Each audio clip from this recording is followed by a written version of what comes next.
28 তারিখে আমাদের কোরবানির ঈদ। সবাইকে জানাই অগ্রিম ঈদ মোবারক। আপু, আমি সব ধরনের বিরিয়ানি রান্না করতে পারি, শুধুমাত্র বাসমতি চাউল দিয়ে বিরিয়ানি রান্না করতে পারি না।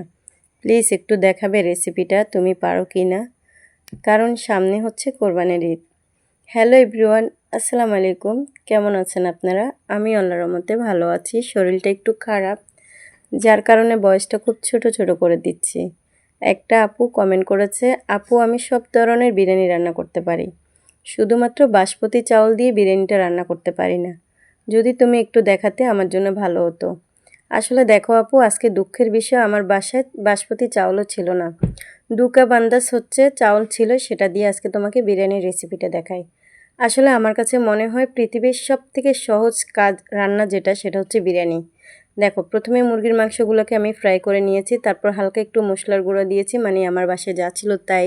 অল্প একটু বিরিয়ানির প্যাকেট ছিল, আর হচ্ছে বাকিটা আমি হচ্ছে মাংসের মশলা দিলাম, যেটা ভিডিওতে দেখতে পারলে। পেঁয়াজ রসুন আদা বাটা দিয়েছি, আর একটুখানি পেঁয়াজকে হচ্ছে বেরেস্তা করে দিয়েছি। সাথে হচ্ছে কিছুটা আমি মশলার গুঁড়া দিয়েছি, যেটা আমাদের বাসায় কোরবানির জন্য বানানো হয়, ওটা দিয়েছি। দিয়ে আলুগুলোকে একটু ফ্রাই করে নিয়েছি। আমি মাত্র 4 পিস আলু দিয়েছি, মানে ছোটো সাইজের 2টা আলু।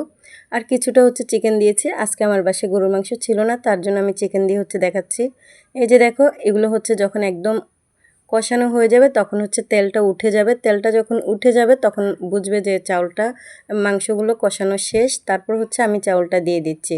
এখানে চাউলগুলোকে প্রায় 1 ঘন্টা আগে বা আধা ঘন্টা আগে বা 20 মিনিট আগে তোমার হাতে যেটুকু সময় থাকে ধুয়ে হচ্ছে ভিজিয়ে রাখবে, তাহলে চাউলটা খুব তাড়াতাড়ি সুন্দরভাবে সিদ্ধ হয়।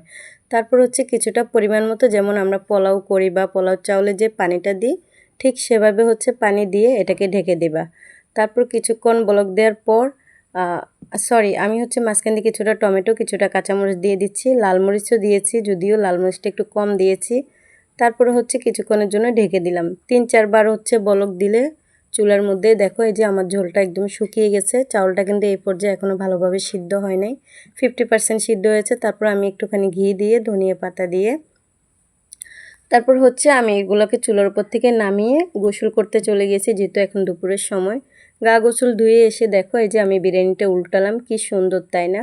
যেহেতু আমার চাউলটা একটু কম ছিল, তার কারণে মশলাটা একটু বেশি হয়ে গেছে আজকে ভাতের মধ্যে। তোমরা চাইলে আর একটু কমও দিতে পারো। আর এই যে দেখো, একদম গোটা গোটা চাউল আছে, খুব সুন্দর হয়েছে দেখতে। এটা হচ্ছে তোমরা গরু দিয়ে, মুরগি দিয়ে কিংবা খাসির মাংস দিয়েও করতে পারো। যে রেসিপিটা আমি দেখিয়েছি সেম হচ্ছে এভাবে করতে পারো। আমার কাছে গোলাপ জল, কেওড়া জল এগুলো ছিল, এগুলো আমি দিই না, কারণ এগুলো দিলে আমার ছেলেরা হচ্ছে পছন্দ করে না। যাই হোক, কেমন হলো ভিডিওটা অবশ্যই কমেন্ট করবে। আর আমি যেভাবে বাসায় করি